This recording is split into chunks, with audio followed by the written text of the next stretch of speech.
So students we are discussing کہ sir Syed Ahmad Khan نے ایسی کون کون سی ایفرٹس کی ہیں جس کی وجہ سے وہ برج کر سکے gaps between the Britishers and the Muslims of the Indo Pak sub continent. سو اس کے اندر سب سے پہلی جو موسٹ امپورٹنٹ چیز سر سید احمد خان نے کی تھی وہ یہ تھی کہ causes of Indian mutiny. So sir Syed Ahmad Khan wrote a book titled اسباب بغاوت ہند, and this book was specially meant for the reading of the members of the British Parliament.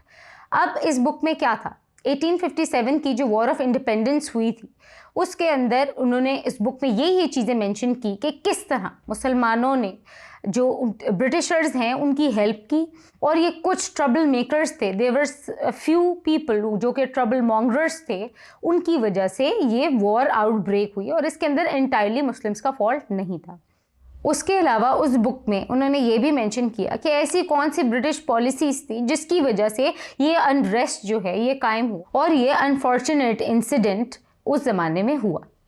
Muslims جو ہیں they were labeled as the culprits in 1857 events, اور جو war of independence ہے اس کے اندر جو سر سید احمد خان ہیں انہوں نے یہ بتایا کہ it was not basically because of the Muslims بلکہ ایک اپرائزنگ اور ایک ریبیلین موومنٹ تھی جو کہ کچھ لوگوں سے سٹارٹ ہوئی.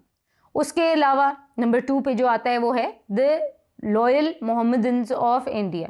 سو ان دا ایئر 1860 انہوں نے ایک میگزین لانچ کیا جس کا نام تھا loyal Mohammedans of India.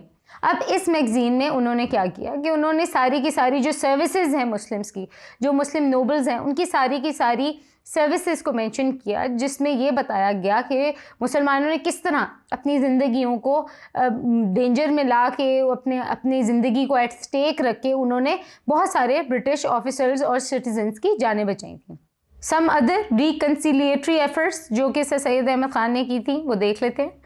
British rulers and the Muslims got closer to each other because of the efforts made by Sir Syed Ahmad Khan, اور انہوں نے بہت ساری ایسی بکس اور ناولز لکھی جو کہ بہت امپورٹنس کی حامل ہیں, جیسا کہ تحریک لفظ نصارہ, تبین الکلام, رسالہ احکام و توام اہل کتاب which was basically a commentary of the Bible, اور اس کے علاوہ the most famous علی گڑھ انسٹیٹیوٹ گیزٹ.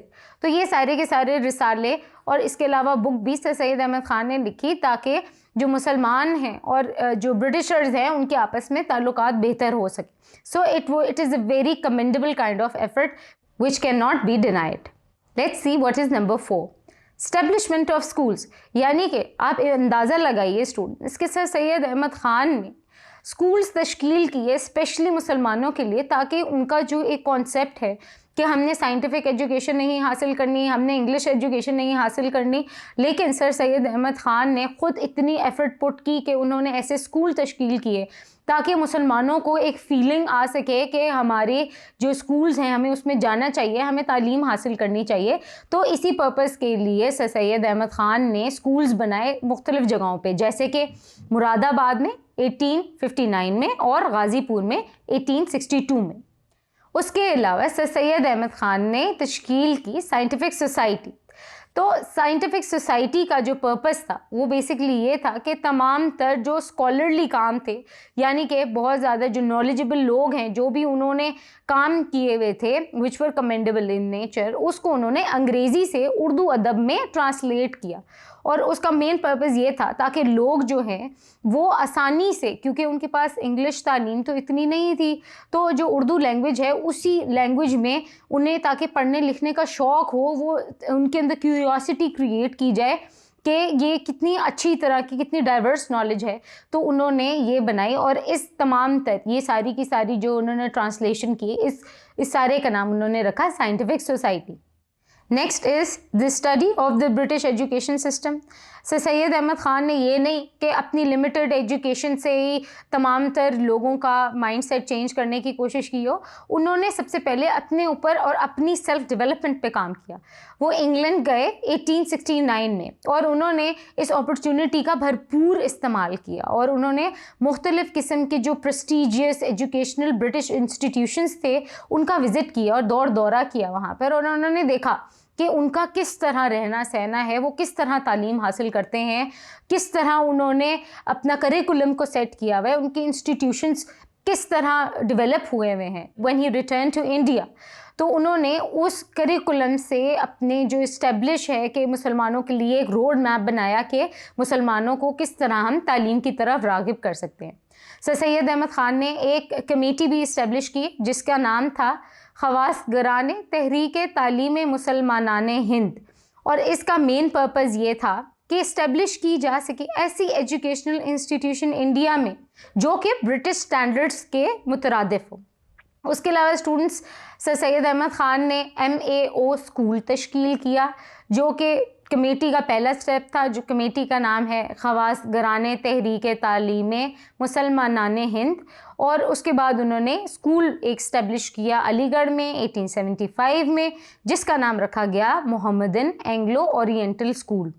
اس کے علاوہ سر سید احمد خان نے ایک MAO کالج بھی تشکیل کیا, اور MAO اسکول جو ہے وہ ایونچولی اپ گریڈ ہو کے انٹو کالج لیول اس کو ڈیولپ کیا گیا 1877 میں. وائس رائے لارڈ لیئرٹون نے اس کی فاؤنڈیشن سٹون رکھا. اور بچوں یہ بات ایک بہت امپورٹنٹ ہے کہ اس ٹائم پہ لارڈ لیئرٹون نے 10,000 روپیز کا سم جو ہے وہ لینڈ کیا اس اسکول کے لیے. اب آپ اس بات سے اندازہ لگا سکتے ہیں کہ جو برٹشرز ہیں ایک طرف تو بالکل ہی ان کو کارنر کر دیا تھا مسلمانوں کو, لیکن سر سید احمد خان کی اس ایفرٹ کی وجہ سے انہوں نے اپنی ہی جیب سے تقریباً 10,000 روپیز اس وقت اس کالج کو دیے. نیکسٹ آتا ہے establishment of Mohammedan educational conference. تو یہ اسٹیبلش کی گئی for the equipment of modern knowledge 1886 میں. اینول میٹنگ اس کانفرنس کی ہیلڈ کی گئی مختلف قسم کی جگہوں پہ انڈیا میں. مسلم لیگ جو تھی وہ 1906 میں تشکیل ہوئی, اور جو اس کی اینول میٹنگ تھی وہ ڈھاکہ میں ہوئی. نیکسٹ آتا ہے جی political service and the two nation theory. اس کے اندر سر سید احمد خان کی کیا کنٹریبیوشنز ہیں؟